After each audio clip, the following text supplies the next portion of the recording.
Assalamualaikum warahmatullahi wabarakatuh. Kami dari kelompok 9 Nanoteknologi yang beranggotakan Nadia Salsabila, Najla Syahira Putrianza, Putri Andini Pramudita, dan Adam Baihaqi. Pada video kali ini, kami akan memberikan tutorial bagaimana cara menggunakan software untuk menganalisa datasem nanopartikel. Untuk menganalisa datasem tersebut, kita akan menggunakan dua software, yaitu Imagy dan Origin. Software Imagy sendiri digunakan untuk menganalisa ukuran partikel dari datasem. Nah, data yang didapatkan dari software Imagy ini nantinya akan diolah kembali menggunakan software Origin untuk didapatkan distribusi partikelnya. Pada video kali ini, jurnal yang kami gunakan berjudul Studies on the Annealing and Bacterial Properties of the Silver-Embedded Aluminium or Silica Nanosphere oleh Ko Yingpan dan kawan-kawan pada tahun 2014. Untuk datasemnya dapat dilihat pada gambar berikut. Gambar ini nantinya akan dianalisa menggunakan software Imagy. Pertama-tama itu kita buka dulu gambar yang kita dapatkan dari jurnal yang sudah kita ambil. Setelah itu kita ukur dulu ukuran dari garis gambarnya untuk menentukan skalanya. Setelah menentukan skalanya, kita mulai dengan skalanya kita atur, yaitu di mana 100.000 nanometer. Setelah kita atur, kita mulai untuk merubah filternya supaya kita lebih jelas untuk mendapatkan garis dari tepi lingkarannya. Untuk itu, setelah itu kita mulai menghitung ukuran dari setiap partikel-partikel yang kita dapatkan. Di sini kita akan menghitung ukuran-ukuran partikel sampai 100 data yang kita dapatkan.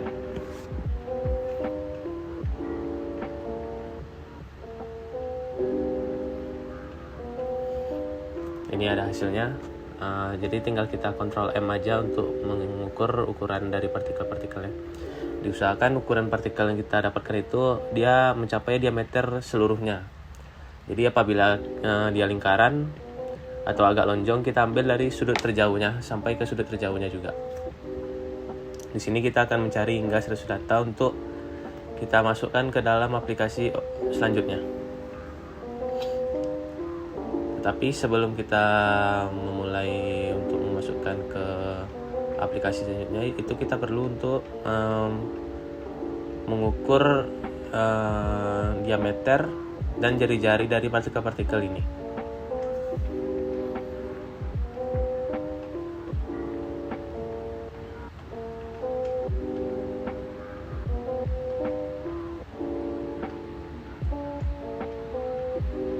Terlihat masih kita hitung untuk mencapai 100 ukuran partikel yang terdapat.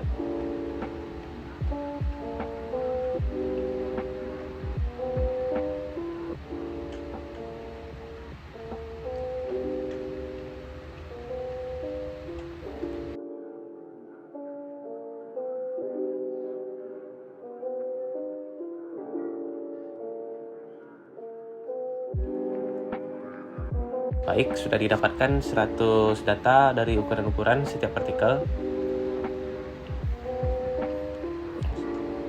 Kita simpan saja untuk kita lanjutkan ke dalam perhitungan dengan Excel-nya.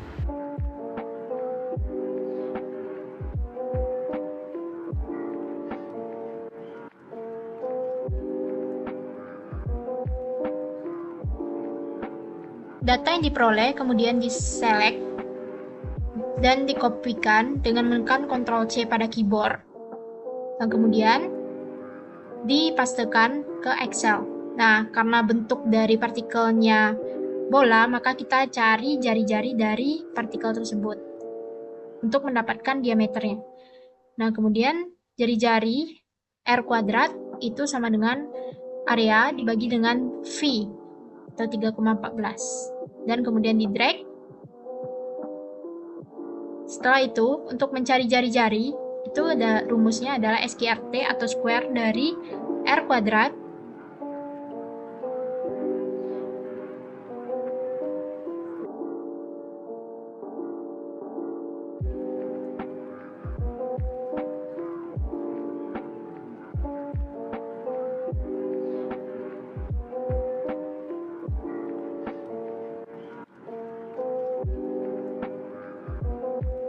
dan kemudian di drag hingga data ke 100. Dan untuk diameter rumusnya adalah 2 dikali jari-jari. Dan kemudian di drag hingga data ke 100 sama seperti sebelumnya.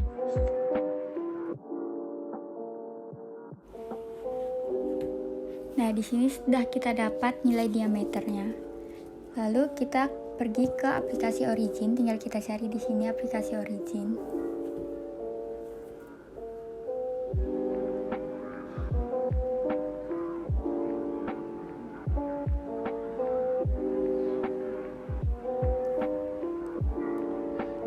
Nah, jadi di aplikasi Origin ini kita akan mengukur distribusi partikelnya, di mana sebelumnya tadi kita sudah dapat ukuran dari partikelnya.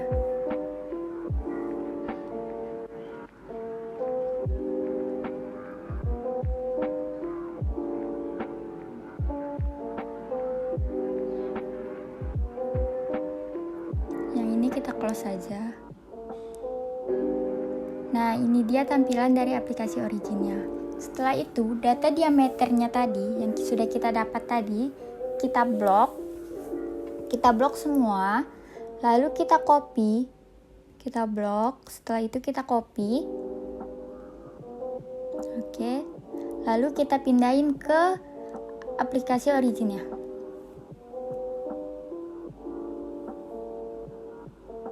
Nah, di sini tuh kan ada pagar-pagar gini. Jadi pagar-pagar ini tuh bukan menandakan dia error, namun kurang lebar saja kolomnya. Jadi kolomnya kita perbesar. Oke, seperti ini.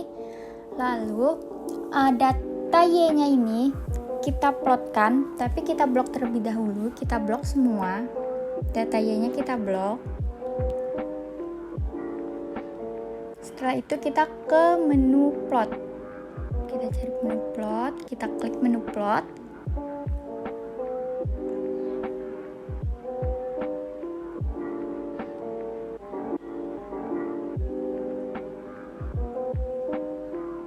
Di sini kita cari histogram. Oke, kita klik itu. Oke. Setelah itu, oke, ini muncul ya tampilannya. Jadi setelah itu kita klik bagian histogramnya itu 2 kali. Nah, yang bagian ini ya kita klik 2 kali.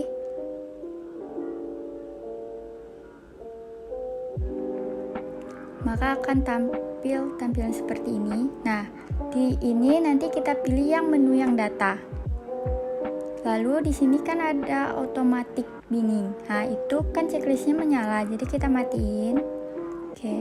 Nah, jadi bin size-nya kan di sini dia 1000. Di sini kita ganti jadi 800. Bin size ini tuh merupakan rank dari setiap datanya. Terus di sini juga ada n itu data akhirnya. Nah, setelah selesai kita ganti, kita rubah. Lalu kita klik apply agar histogramnya itu berubah. Lalu kita klik OK. Nah, berubah kan? Nah, pada grafik ini kita akan klik kanan, lalu kita pilih Go to Bin Worksheet. Nah, nanti akan muncul data, kita perbesar terlebih dahulu. Nah, data yang muncul merupakan data X dan Y yang nantinya akan kita plot. Nah, pertama-tama kita blok dulu nilai X dan Y-nya. Setelah kita blok, lalu kita pilih plot dan kita pilih yang kolom. Nah, nanti akan muncul nih plot barunya, di mana plot ini bagian X-nya menandakan bahwa itu merupakan diameter dan Y merupakan frekuensi. Kita ganti dulu ya bagian X-nya, kita ganti jadi diameter.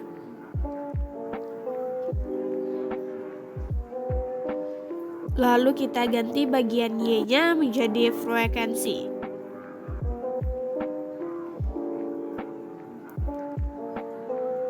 Setelah itu, data plot ini nanti kita analisis kembali dengan cara tekan batang diagram ini, lalu kita pilih analisis, lalu pilih fitting, pilih nonlinear curve fit, dan pilih open dialog. Kita tunggu sebentar ya.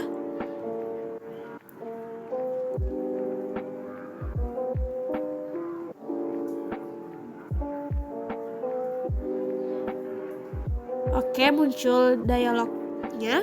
Nah, pada bagian ini kita akan mengubah beberapa data seperti di function sheet selection sendiri pada bagian kategorinya.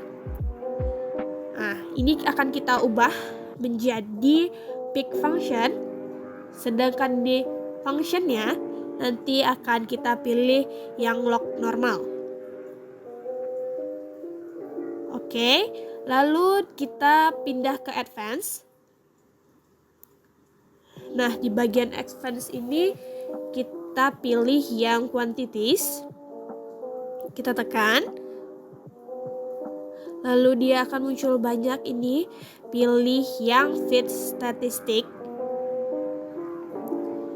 Tekan. Lalu di fit statistic ini pastikan ya data-datanya itu kita centang, terutama di bagian R-square, karena R-square ini merupakan data yang sangat penting, data yang ingin kita lihat, jadi pastikan dia untuk checklist, karena kadang dia itu nggak terchecklist dengan manual. Nah, lalu cek lagi, bisa dilihat apa saja yang harus di checklist untuk menampilkan data yang kita inginkan. Oke, setelah itu kita pilih fit.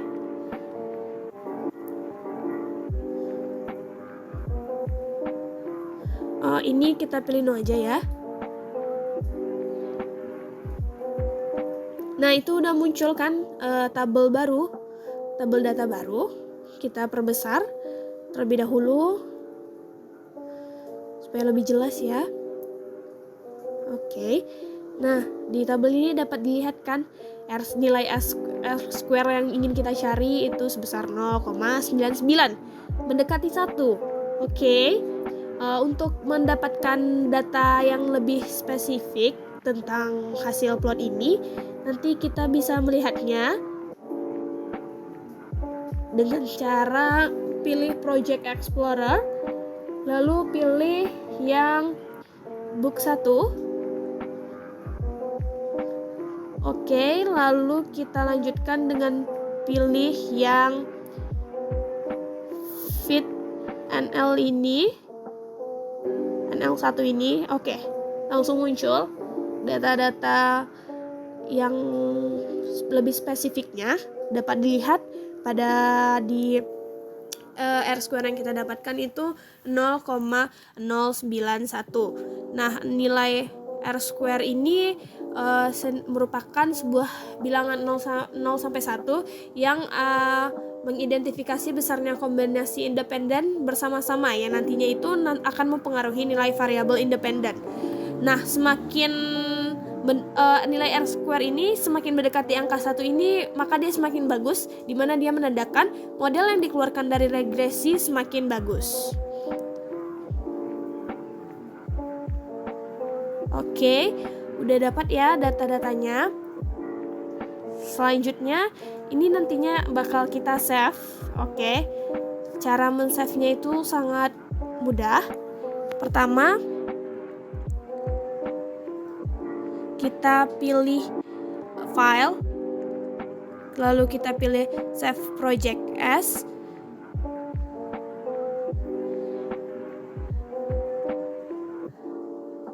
Oke, muncul. Pilih di mana kita mau nyimpannya, terus kita ubah nama filenya. Kalau di sini saya ubah menjadi project kelompok 9 nanoteknologi.